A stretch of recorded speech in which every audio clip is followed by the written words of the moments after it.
Reverend Aho, you in your lecture you shared with us about self-care and you differentiated it from the perspective of community care. Can you tell us what you mean by making that distinction? Yeah, people love to preach self-care, and I think that's because self-care is easy to commodify.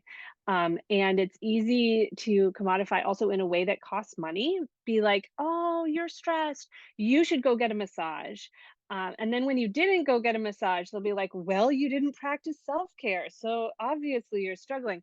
But the massage cost money, and I don't know, like, people who just wanna make a back massage circle or whatever, like, um, it's so easy to make self-care into actually something you have to purchase and something you have to do all by yourself. And for some people, for introverts, time spent alone is very recharging. And I think massages are amazing and everybody should get them, but they're very expensive too.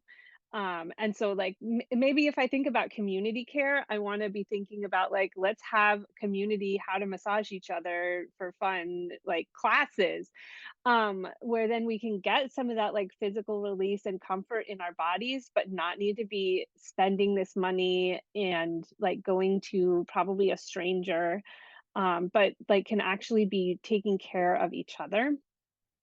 I think community care is going to be one of the key things we need for the climate crisis because they're just like all the self care in the world is not enough to deal with the enormity of the climate crisis. And so extroverts especially know what it's like to need community care. Like we need a group of people to self-regulate our own emotions feels good. And but even if that's not you, even if you're introverted, I would love you to think about ways of doing self-care that are not commodified and are not taken away from the contributions of the community.